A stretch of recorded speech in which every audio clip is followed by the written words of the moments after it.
Hello, hi everyone. मेरा नाम विनय कुमार पांडे है और आज हम आपको जो है बताने वाले हैं कि अपना सेल्फ इंट्रोडक्शन किस प्रकार दिया जाता है।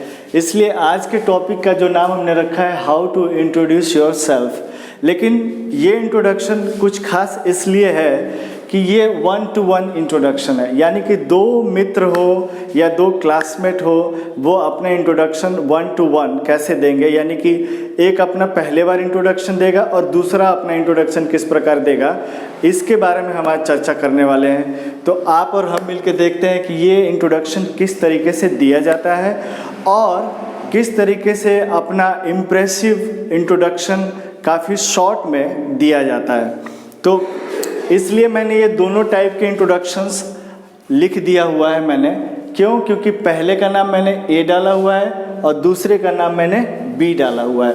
सपोज़ कीजिए कि एक लड़के का ए नाम है और एक लड़के का बी नाम है। मैं बिल्कुल बोर्ड से साइड हो जाता हूँ ताकि आप लोग इस इंट्रोडक्शन को अच्छे तरीके से देख लें और बिल्कुल अच्छे तरीके से अपने नोटबुक में नोट डाउन कर लें। इससे आपको ये फ़ायदा होगा कि इसमें मैंने डमीज़ जो नेम लिए हुए हैं वो नाम आप अपना उस जगह पे आप अपना नाम उसमें डाल सकते हैं। और सबसे पहली बात, आपने एक कहावत सुनी होगी, first impression is the last impression. इसका मतलब ये होता है कि जो आपका जो पहला जो प्रभाव होगा वो इतना प्रभावशाली होना चाहिए ताकि आपका इम्पैक्ट काफ़ी मजबूत बने और आप पहला इम्प्रेशन अपना खूब अच्छी तरीके से जमा सकें।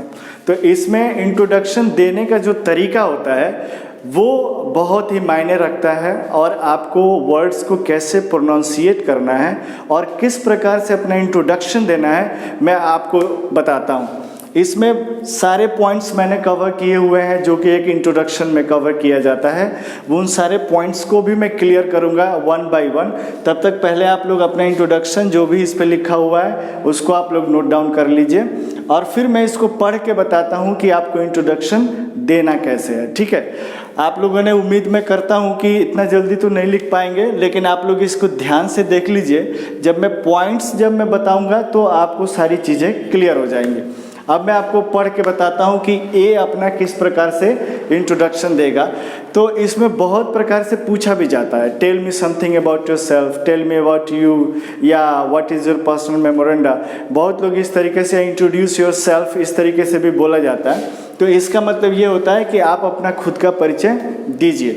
तो अब ए अपना किस प्रकार से इंट्रोडक्शन देगा वो मैं आपको बताता हूँ पढ़ के। शब्दों पर काफ़ी ध्यान दीजिएगा।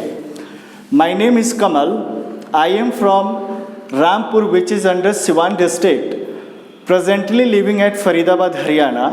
As regards my academic qualification, I am matric from Bihar board. Now I am doing my ISc from Patna Science College, Patna. My hobby is playing cricket and aim is to be a software engineer. That's all. And what about you? यहाँ पे एक चीज़ आपको समझना होगा कि that's all का मतलब होता है कि मेरे तरफ से इतना ही। इसमें आप ये भी कह सकते हैं that's all from my side. And what about you, इसका मतलब होता है अपने बारे में बताइए। इसका मतलब होता है अपने बारे में बताइए।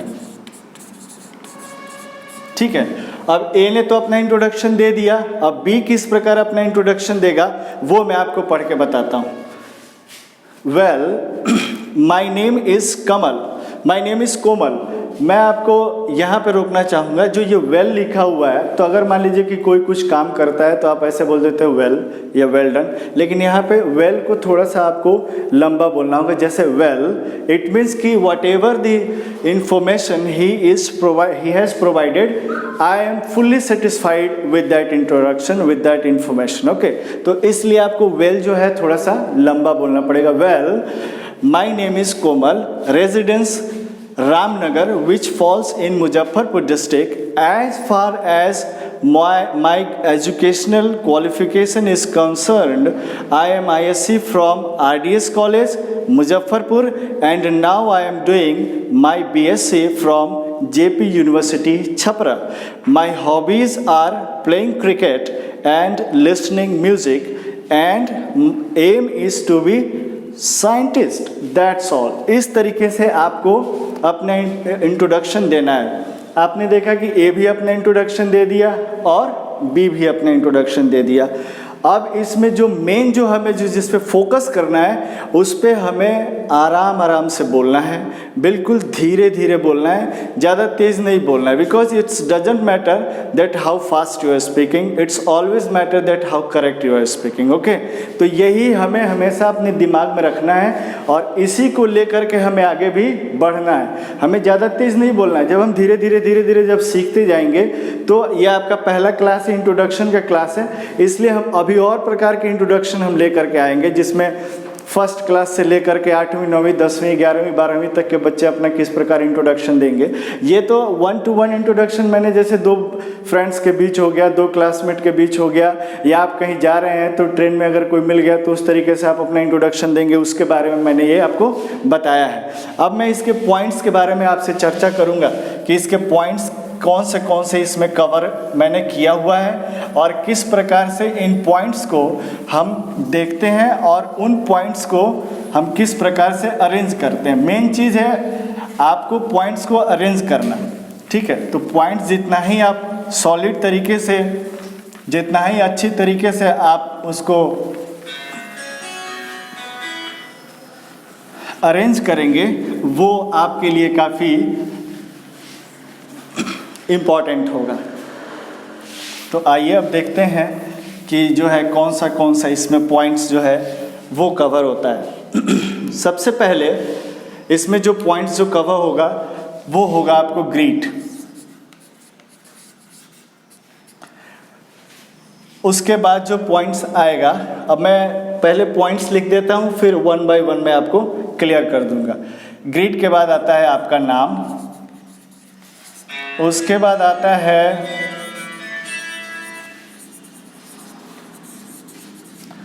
Where are you from,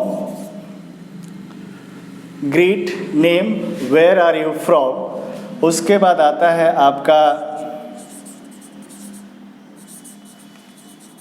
educational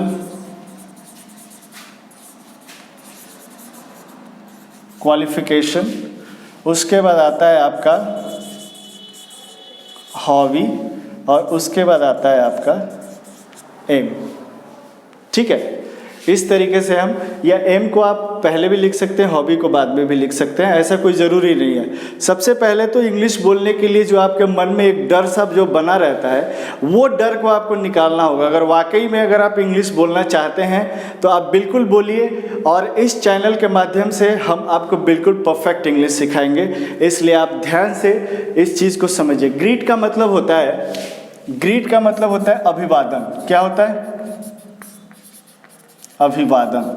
अभिवादन में जैसे कि हम अगर गुड मॉर्निंग का टाइम है तो गुड मॉर्निंग सर, अगर इवनिंग है तो गुड इवनिंग, अगर नून है तो गुड नून, अगर आफ्टरनून है तो गुड आफ्टरनून, इस तरीके से हम बोल सकते हैं। या अगर आप फ्रेंड्स में दे रहे हैं ये इंट्रोडक्शन तो हेलो या हाय भी आप करके शुरू कर सकते हैं। Very good. उसके बाद आता है नाम। नाम में जो भी आपका नाम हो वो आप नाम ले सकते हैं, जैसे कि माय नेम इज़, जैसे माय नेम इज कोमल, आपने नाम बता दिया अपना कोमल। उसके बाद आता है where are you from. Where are you from का मतलब होता है कि basically where are you from, आप कहाँ के रहने वाले हैं। तो जैसे मान लीजिए कि मैं रामपुर का रहने वाला हूँ, तो आपने बता दिया कि रामपुर, और जिस डिस्ट्रिक्ट के अंदर आता है वो डिस्ट्रिक्ट मैंने आपको बताया, जो जिस जिला के अंदर आता है वो बता दीजिए। फिर इसमें एक चीज़ और आपको ऐड करना है कि प्रेजेंटली आप कहाँ रह रहे हैं, तो वो भी आप लगा दीजिएगा, वो भी उसमें ऐड कर दीजिएगा। Presently I am living at Krishnapuri या वॉट एवर, दिल्ली, फरीदाबाद, हरियाणा, कुछ भी आप लिख सकते हैं। उसके बाद आता है आपका एजुकेशनल क्वालिफिकेशन। इसका मतलब कि आपने क्या किया है। तो आप मान लीजिए जैसे कि मैट्रिक आप पास हैं तो आई एम मैट्रिक लिख दीजिए, आई एम मैट्रिक, ठीक है। आई एम मैट्रिक लिखने के बाद अगर आप कुछ कर रहे हैं, तो अगर मान लीजिए बीएससी कर रहे हैं, एमएससी कर रहे हैं, या आप 12 कर रहे हैं तो आई एम डूइंग 12 लिख दीजिए। यहाँ पे क्या हो जाएगा, डूइंग 12, या BSc लिख दीजिए, कोई दिक्कत नहीं है। उसके बाद आता है आपका हॉबी। हॉबी में अगर आपकी एक ही हॉबी है तो वहाँ पे तो ये स्पेलिंग सही है, लेकिन अगर आपके 2 हॉबी हैं जैसे कि, तो वहाँ पे स्पेलिंग आपको डालना होगा HOBBIES। ये Y को रिप्लेस करके IES लगा दिया जाता है किसी भी चीज़ को प्लूरल बनाने के लिए। हॉबी को प्लूरल बनाने के लिए हम IES इसमें ऐड कर देते हैं। तो अगर एक हॉबी है तो आप इसमें अपना हॉबी डाल दीजिए। My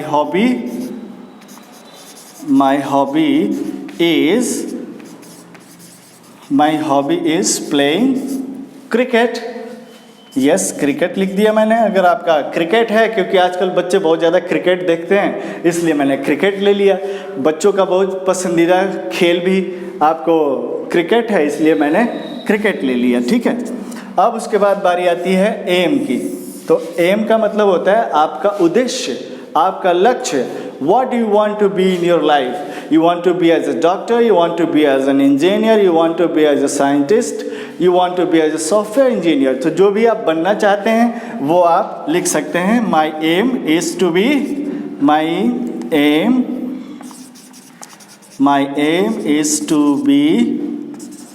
a doctor। My aim is to be a doctor। Okay, तो इस तरीके से आप अपना इंट्रोडक्शन सिंपली और इम्प्रेसिवली दे सकते हैं। देखिए, मैंने दोनों चीज़ों का यूज़ किया है, आपको शुरू में ही बताया मैंने, first impression is the last impression. Because आपका इंट्रोडक्शन जितना ही सिंपल होगा और उसके कंटेंट जितना ही ज़बरदस्त होंगे, उसके कंटेंट जितना ही क्लियर होंगे, उतना ही आपको बोलने में भी अच्छा लगेगा। किसी भी चीज़ को इजी बनाइए, वास्ट बनाने की ज़रूरत नहीं है, किसी भी चीज़ को डिफ़िकल्ट बनाने की ज़रूरत नहीं है, हमेशा चीज़ों को इजी बनाइए। इजी जब बनाएंगे तो डेफिनेटली आप अपना कोई सा भी काम करेंगे तो वो बहुत ही अच्छा होगा। और ये तो आपका इंट्रोडक्शन है। इसके बाद भी हम एक इंट्रोडक्शन और भी लाएंगे आपके लिए, ताकि जो बिगनर्स हैं, जो लर्नर्स हैं, जो शुरू से चूँकि लॉकडाउन का माहौल चल रहा है, ऐसे में फर्स्ट क्लास से लेकर के और अभी 12th क्लास के बच्चे कहीं जा नहीं रहे हैं और इधर के स्कूल्स में उतनी व्यवस्था भी नहीं है कि वो ऑनलाइन भी टीचिंग कर पाएँ, ऑनलाइन भी पढ़ पाएँ। तो इसलिए हम छोटे बच्चों के लिए भी एक इंट्रोडक्शन लाएंगे इसके अगले वीडियो में। और आपको लगेगा कि यस, इस चैनल के माध्यम से हम कुछ सीख सकते हैं, तो बिल्कुल इस चैनल को सपोर्ट कीजिए और आगे भी इसको बढ़ाइए। बिल्कुल मैं ये दावा करता हूँ कि आप definitely you will be able to speak English. This is my challenge, this is my promise to all of you, all of viewers. Okay, तब तक के लिए थैंक यू वेरी मच।